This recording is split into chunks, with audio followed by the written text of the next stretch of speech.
Salut à tous les amis, la famille, c'est Tom Lafranchi pour la chaîne PJC. Comme d'habitude, on se retrouve pour une nouvelle vidéo.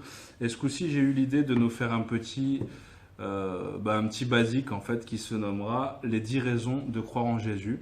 Comme à mon habitude, je vais vous donner mon avis. C'est pas la peine de vous acharner sur les commentaires. C'est l'avis d'un simple croyant. Je ne fais pas de prosélytisme. Je suis pas venu toquer à vos portes pour vous annoncer tout ça. Et donc, on va commencer par 1. Les faits historiques. Bien souvent, quand on parle de Jésus ou de la Bible, on pense que c'est une chose qui est restée par rapport à la Bible ou la religion. Mais en fait, il existe aussi des preuves historiques en dehors de la Bible et des religions, comme par exemple dans le Talmud, dans les écrits juifs, où les juifs qui ne croient pas en Jésus parlent de lui. On trouve aussi des chefs militaires juifs, on trouve aussi des Romains et des historiens comme Flavius Joseph. Et je vais vous citer quelques passages, comme par exemple Tertullien, qui a vécu environ entre l'an 55 et 225. À la fois juriste et théologien, il a écrit son Analogie du christianisme à Adrien, disgracié en 122, et se consacra à des ouvrages historiques. Je cite, « Comme les Juifs ne cessaient de troubler la cité sur l'instigation d'un certain Christus, il, Claude, l'empereur, les chassa de Rome. » Donc preuve que déjà il y avait des chrétiens à l'époque de Rome. Il livra au supplice les chrétiens, race à donner à une superstition nouvelle et coupable que l'on peut trouver dans la vie de Néron au chapitre 3. Bien d'autres encore que je ne pourrais pas vous citer, comme Cornelius Tacite, mais pour les plus donc sceptiques, vous pourrez trouver tout ça sur Internet, car je ne pousse qu'à la recherche, évidemment. En raison numéro 2, je citerai les martyrs. Les martyrs, il y en a eu des millions, et qui pourrait mourir pour un mensonge, comme on a l'habitude de dire. Ces gens qui ont commencé par les 12 apôtres, à commencer par les 12 apôtres, sont morts tous dans d'atroces conditions, c'est-à-dire qu'ils n'ont jamais renié le Christ, ils ont toujours accepté de mourir pour ce qu'ils pensaient la vérité, puisqu'ils ont vu les faits. On va parler par exemple de Thomas qui est mort selon les récits en Inde, la tête à l'envers crucifiée, ou encore Pierre qui est mort à Rome, pareil, la tête à l'envers crucifiée, ou Étienne qui a été lapidé. Par la suite, tous les chrétiens ont été persécutés, ils sont morts dans des cirques mangés par les lions, par les gladiateurs, ou toujours dans d'atroces conditions. Ceci est pour moi toujours une raison pour laquelle on peut croire en la doctrine de Jésus, puisque personne n'a jamais voulu renier le Christ, si ce n'est bien sûr les plus faibles ou ceux qui auraient eu le plus peur tout simplement de la mort. Il y a eu des millions de martyrs, et encore aujourd'hui, il y a un véritable génocide au Moyen-Orient, qui est complètement tué par l'ONU et par tout l'Occident. Il y a un véritable génocide des chrétiens qui meurent encore crucifiés à cause de leurs croyances. En 3, je citerai le contexte géopolitique. Le contexte géopolitique est assez particulier à l'époque, puisque nous sommes dans le royaume d'Israël, donc religieusement parlant sous la domination des Juifs, et des Juifs qui sont très serrés, très tendus, et en plus en mouvance avec l'Empire romain, qui eux aussi sont vraiment très serrés, très tendus. L'Empire romain avec ses centaines de dieux païens.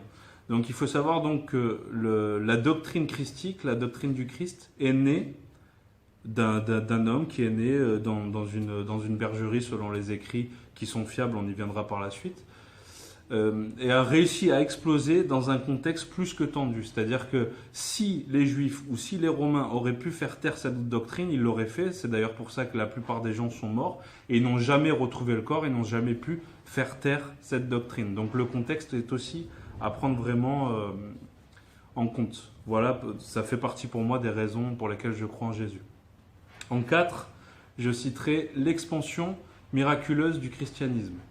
Donc on en revient toujours à ce contexte, on parle donc d'un homme qui est né d'un charpentier, qui n'a pas fait d'études, qui n'était pas connu, qui en 3 ans de ministère a enseigné à prêcher l'amour, à prêcher une doctrine qui est devenue donc celle du Christ, et qui a donc bouleversé le monde. On est parti de petites cellules qu'on appelait sectes christiques ou sectes du Nazaréen, de petites cellules par lesquelles les gens communiquaient ou s'envoyaient des lettres donc dans les maisons. Et on a fini aujourd'hui en 2017 avec moi qui vous parle devant cette caméra, et des millions d'églises de partout dans le monde qui croient plus ou moins au même dogme, c'est-à-dire au Christ, de certaines façons différentes certes, mais en tout cas, l'expansion miraculeuse du christianisme fait partie des raisons pour lesquelles on peut croire en la personne du Christ, puisqu'on part vraiment, comme je vous ai dit encore une fois, de rien du tout dans un contexte plus que tendu. En 5, je citerai la fiabilité des évangiles. Très souvent, à notre époque, on essaie de détruire la fiabilité des évangiles en disant donc que c'est pas fiable et qu'on peut croire qu'il y a eu des modifications.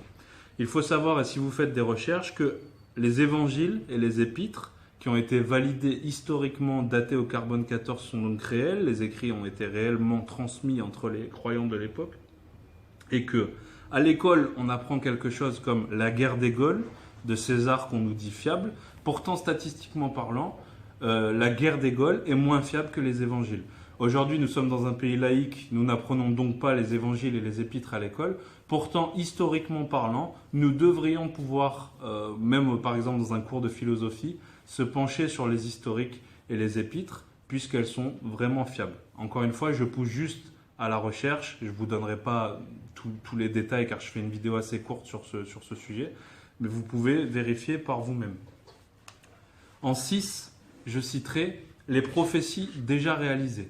Alors là, pour les plus sceptiques, on va rentrer dans du extraordinaire, et pour les gens de foi, on va rentrer dans du ordinaire, puisque les prophéties déjà réalisées, en termes de statistiques, c'est du 0,000000, une puissance 1000. Par exemple, juste le fait qu'une Bible, 66 tomes, soit assemblée dans nos mains aujourd'hui, avec tant et tant et tant de prophéties réalisées, statistiquement parlant, c'est impensable, c'est improbable. Donc, on va relever ça du divin. Par exemple, pour la naissance et la vie du Christ, on estime à 100 puissance 50, c'est-à-dire 100 suivi de 50 zéros, les chances qu'aurait eu un homme d'accomplir les prophéties les plus significatives réalisées par le Christ, réalisées par la suite par le Christ. C'est-à-dire que on a deux choix, ou on croit les choses par les statistiques, ou on croit les choses par la foi. Et pour trancher entre les deux, les prophéties par les statistiques nous montrent par leur 0,000, leur infinité de zéros, que c'est divin, en fait, tout simplement. Donc, la vie du Christ, sa naissance, sa mort, sa résurrection, et le fait qu'il ait été vendu par Judas pour 30 pièces d'or, récit cité il y a 800 ans avant lui, par un homme, j'ai plus le nom, ou plein d'autres choses dans ce sens. Vous pouvez trouver tout ce genre de récits sur Internet en tapant prophétie, vous avez tout ce qu'il faut, prophétie réalisée biblique. En 7, je citerai le ministère de Jésus. Le ministère de Jésus, ça a été 3 ans qui ont bouleversé le monde. J'ai plus l'expression exacte, mais je crois qu'il y a Napoléon qui citait qu'un homme qui bouleverse le monde établi à l'époque romain et juif en 3 ans, par simplement des paroles, parce qu'il n'a jamais écrit, il a juste parlé et il a fait des faits miraculeux, sont preuve de sa fiabilité et qu'on peut croire en lui. Par exemple, je citerai d'autres comme Mohamed ou Bouddha. Mohamed, par exemple, a fait la guerre. Donc, il a aussi imposé sa religion par la guerre. Et ça a duré beaucoup plus que 3 ans. Son ministère a duré beaucoup plus longtemps. Ou encore Bouddha qui a vécu aussi beaucoup plus longtemps sur la terre. Le Christ a vécu 33 ans selon les écrits, mais il a parlé que pendant 3 ans. Pendant ces 3 ans, il a réalisé des miracles, ressuscité des morts, donné la vue à des aveugles, et surtout par sa parole qui n'est simplement qu'une doctrine d'amour, en pardonnant à ton prochain, et tout ce que vous pourrez trouver dans l'évangile, il a bouleversé l'ordre établi jusqu'aujourd'hui, puisque nous sommes en 2018 après Jésus-Christ, et nous sommes en train de parler de ça dans cette vidéo. En 8, je citerai, il est l'ennemi des ennemis. Vous savez que je suis adepte de la théorie du complot, bien souvent j'en ai parlé, et je vous ai aussi dit qu'il fallait prendre des choses et en laisser, parce qu'il y a beaucoup de bêtises sur ce sujet-là.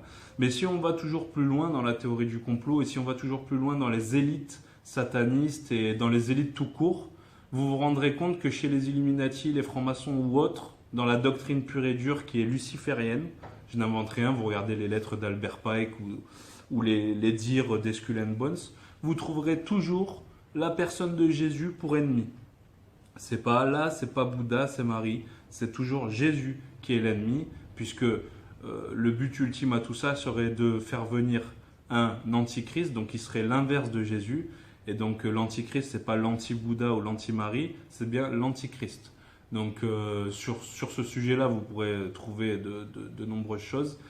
Et vous trouverez toujours l'ennemi de l'ennemi qui est donc le Christ. Donc si ces élites ont voué leurs âmes au diable, nous pouvons considérer que le Christ est bien une raison de croire, enfin vous pouvez considérer que ceci est bien une raison de croire au Christ.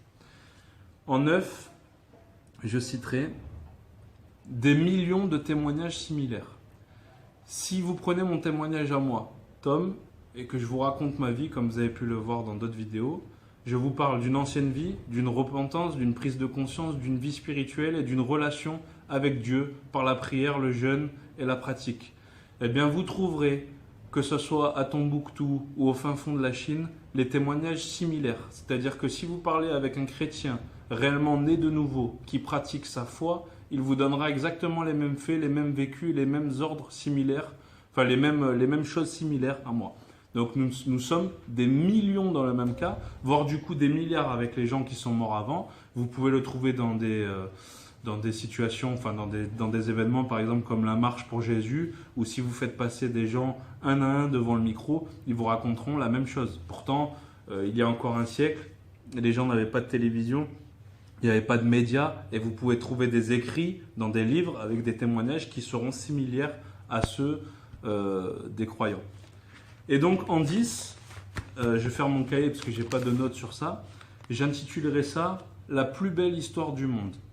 Que ce soit au niveau de la mythologie, des séries, d'Hollywood, des histoires fausses, des histoires vraies, il n'y a pas de plus belle histoire que celle de l'évangile et du sacrifice du Christ. Pourquoi ? Dans toutes les religions, on parle d'un Dieu un peu lointain, inaccessible, par lequel on va devoir faire des milliers de supplications pour arriver jusqu'à lui et avoir l'espérance d'être pardonné. Dans notre religion, enfin dans la pratique, dans la doctrine christique, on nous dit que Dieu, par amour du monde, a envoyé en sacrifice son Fils pour que nous ayons accès au paradis malgré nos fautes. C'est-à-dire que c'est une réelle histoire d'amour entre un Dieu qui avait condamné son humanité à cause du mal qui existe dans les hommes, car tous les hommes sont mauvais profondément, et qu'il a donné accès à la porte, il a donné accès à la porte, et il a donné accès, puisque Jésus nous dit « je suis la porte », par amour, rentrant directement par cette porte.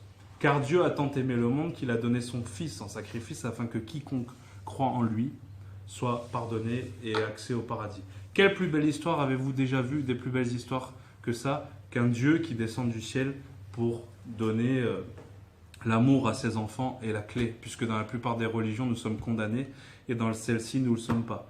Donc tout ce que je peux vous souhaiter à chacun et chacune, que vous soyez croyants ou pas, c'est de continuer à croire pour les croyants et pour les non-croyants, de continuer à vous renseigner, de vous diriger vers des gens compétents qui pourront vous renseigner sur ça.